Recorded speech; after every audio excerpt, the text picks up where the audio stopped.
ఈ సున్నా మనం కనిపెట్టిందే కదా, అవును. దానికి ఉన్న ప్రాధాన్యత ఏంటి? ఆల్బర్ట్ ఐన్స్టీన్ అంటాడు, భారతీయులకు మనం సదా రుణపడి ఉండాలి. ఎందుకంటే వారే ఈ సున్నాను కనిపెట్టి ఈ ప్రపంచానికి అందజేశారు.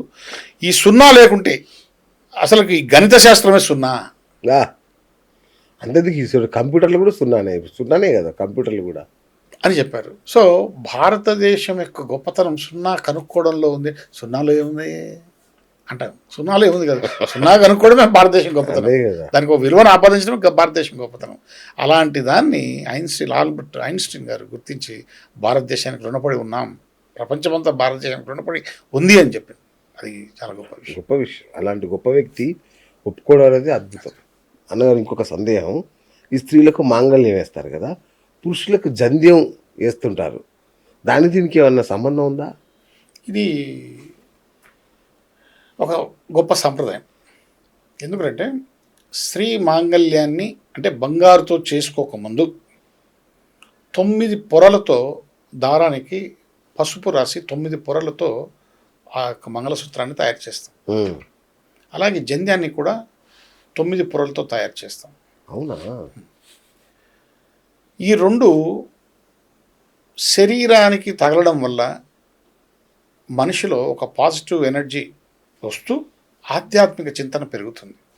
ఇది ఒక గొప్ప సాంప్రదాయం. ఏ మతంలోనూ ఇలాంటి సాంప్రదాయం లేదు. స్త్రీకి ఎప్పుడు ఆధ్యాత్మికత చింతన రావాలి, పాజిటివ్ ఎనర్జీ తనలో ఉండాలి అనేటువంటి ఉద్దేశంతో పెట్టినటువంటిది. దాని తర్వాత ఇదంతా బంగారుతో చేసుకోవడం, వెండితో చేసుకోవడం, ఇంకా ఏవో చేసుకోవడం, ఇట్లా మారిపోతూ వచ్చింది. అవును, అది కేవలం సమాజంలో స్టేటస్ కోసం సంప్రదాయం మాత్రం కాదు. సో మనం చాలా చోట్ల చూస్తుంటాం, ఆ దేశంలో హిందూ అవశేషాలు బయటపడ్డాయి, దేవతల విగ్రహాలు బయటపడ్డాయి. కాంబోడియా మన దేశమే అంటే అక్కడ తర్వాత సీతమ్మ దేవి వచ్చిన ఊరు కూడా కాంబోడియానే కదా? కాదు కదా, ఆయన నేపాల్ దగ్గర, నేపాల్ దగ్గర ఒక ఊరు అని ఇట్లా చెప్తుంటారు. అంటే ఆ రోజుల్లో మొత్తం మన దేశం మనదే ఉండేదా, హిందూ సంస్కృతి ఉండేదా అప్పుడు మొత్తం? 2000 సంవత్సరాల కిందట ఆసియా, యూరప్, ఆఫ్రికా, అమెరికా ఇట్లా అన్ని ఖండాల్లోనూ విశ్వధర్మం ఒకటే ఉండేది. ప్రపంచంలో ఈనాడు మతాలు ఉన్నాయి, ప్రపంచంలో మతాలు లేని ముందు ఒక్క సనాతన ధర్మమే ఉండింది. దానివల్ల ప్రపంచం యావత్తు నీకు సంస్కృతం పఠించింది, సంస్కృతం మాట్లాడేది. అప్పుడు ఒకే ఒక భాష ఉండేది, సంస్కృతం. ఇప్పుడు ఫర్ ఎగ్జాంపుల్ ఇండోనేషియా చూడండి, మన తెలుగు అవశేషాలు ఎన్నో మనకు కనిపిస్తాయి. వాళ్ళ ఎయిర్లైన్స్ పేరు గరుడ, తర్వాత జటాయు, వాళ్ళ కూడలలో మన కృష్ణ భగవానుడు భగవద్గీత చెప్పేటువంటి ఒక అద్భుతమైనటువంటి శిల్పాలు ఇంటిని కల్పిస్తాయి. ఇప్పుడు మలేషియా, ఆ ప్రాంతంలో ఒకప్పుడు 100 బ్రహ్మదేవాలయాలు ఉండేవి. అట్లా మొత్తం ప్రపంచమంతా కూడా హిందూ మత ఆనవాళ్ళు విపరీతంగా ఉండేవి. మెల్లిమెల్లిగా పుర్రకు ఒక బుద్ధి అనేటువంటిది పుట్టి, ఇప్పుడు ఒక పార్టీ పుడుతుంది, ఆ పార్టీలో నుంచి ఒకడు సరిపోనోడో నచ్చనోడో బయటికి పోతాడు, ఇంకో పార్టీ పెడతాడు. సో ఆ విధంగా అలా అలా అలా అలా వచ్చినటువంటి మిగతా మతాలన్నీ కూడా ఈ మతంలో నుంచి బయటకు వచ్చాయి. అంతే. ఇట్లాంటి విన్నప్పుడు గర్వంగా అనిపిస్తుంది మనం. ఎందుకంటే ప్రపంచం అంతా చూస్తే మనమే మైనారిటీలో, హిందువులే తక్కువ ఉంటాం మనం మిగతా ప్రపంచంతో పోలిస్తే. ప్రపంచంలోని అతి పురాతన నగరం కాశీ అంటారు. అట్లా అత్యంత శక్తివంతమైన ఆధ్యాత్మికంగా కానీ అట్లా చూసుకుంటే అత్యంత శక్తివంతమైన ప్రదేశాలు ఉన్నాయా మన దేశంలో? ఉన్నాయి. వీటిని ఏమంటామంటే హైయర్ డైమెన్షన్ స్పిరిచువల్ ప్లేసెస్ అంటాం. Hire dimension spiritual places. Okay. ఎవరంటే కాశీ, తిరుపతి, తిరుమల, చిదంబరం, కంచి, అరుణాచలం, ఇలాంటి ప్రదేశాలన్నీ కూడా హై డైమెన్షనల్ స్పిరిచువల్ ప్లేసెస్ ఇవి. ఈ ప్రదేశాల్లో నీకు విపరీతమైనటువంటి పాజిటివ్ ఎనర్జీ దొరుకుతుంది, నీలో మార్పులు జరుగుతాయి, ఒక ఆధ్యాత్మిక శక్తి నిన్ను నడిపిస్తుంది. దానికి నువ్వు చేరువుగా వెళ్ళాలి, దాన్ని నువ్వు అనుభవించాలి. అవును. అటువంటి ప్లేసెస్ ఇవి. అందుకనే ఈ విదేశీయులంతా కూడా ఇక్కడ ఈ పరిసర ప్రాంతాల్లో తిరుగుతుంటారు ఎక్కువ. చూసారు కాశీ, ఎక్కడ పోయినా వాళ్ళే. అవును. కంచి, తిరువనంతపురం, అవును. ఇక్కడే తిరుగుతూ ఉంటారు వాళ్ళు. ఎందుకు తిరుగుతారంటే మనకు తెలియని విషయాల వాళ్ళకు చాలా తెలుసు. కరెక్ట్ చెప్పారు.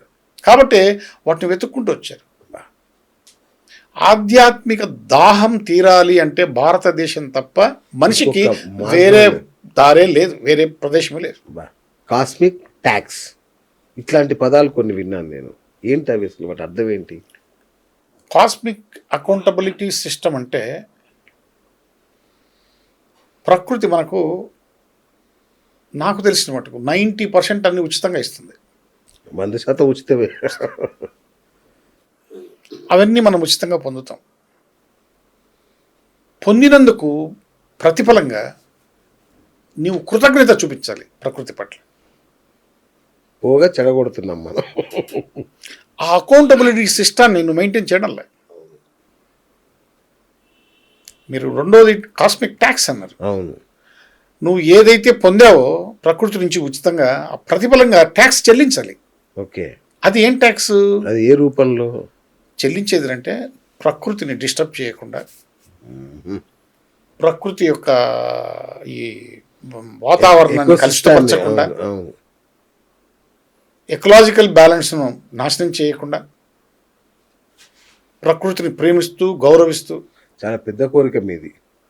ఇటువంటివి నువ్వు చేయగలిగితే అదే కాస్మిక్ ట్యాక్స్. నువ్వు డబ్బులు ఇవ్వని చెప్పడాలే. అది నువ్వు పోయి హోటల్లో తింటే బిల్లు కట్టాలి, బస్సులు ఎక్కితే బిల్లు కట్టాలి.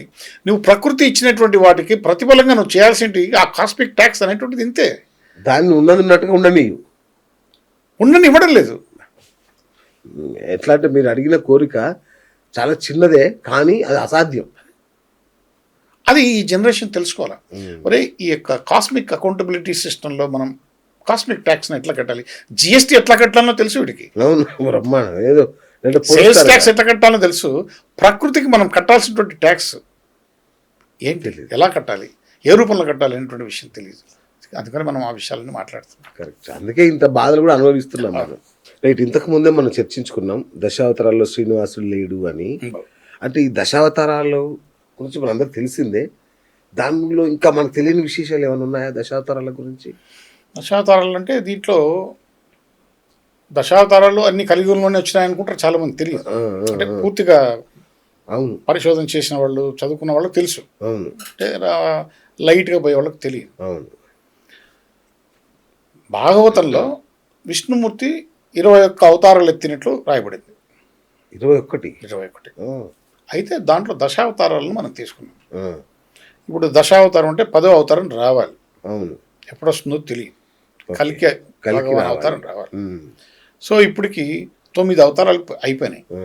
ఇక్కడ ఏంటంటే ఈ అవతారాలను తీసుకుంటే, ఈ అవతారాల పద్ధతులు తీసుకుంటే, ఈ అవతారాలు డెవలప్ అయినటువంటి రీతులను తీసుకుంటే, ఒక గర్భంలో, స్త్రీ గర్భంలో శిశువు ఏ విధంగా పెరుగుతాడో ఆ విధమైనటువంటి దీనికి కనెక్టివిటీ ఉంది. అరే నిజమే అండి. మొదటి 6 అవతారాలు ఒక్క కృతయుగంలోనే వచ్చాయి. మొదటి 6 అవతారాలు ఒక యుగంలో 6 అవతారాలు వచ్చేసి. ఓకే. అందులో 3 అవతారాలు ఒక కుటుంబం కోసమే వచ్చాయి. ఎవరు? హిరణ్యాక్షుడు, హిరణ్యకశిపుడు, బలిచక్రవర్తి. అచ్చా, బలిచక్రవర్తి కూడా వాళ్ళ ఫ్యామిలీ. ఒక్క కుటుంబం కోసమే 3 అవతారాలు. అలాగే 2 అవతారాలేమో త్రేతాయుగలు. త్రేతాయుగంలో అందులో మళ్ళా ఒకటి పరశురామ అవతారం, అంశ అవతారం, తర్వాత ఇప్పుడు కల్కి.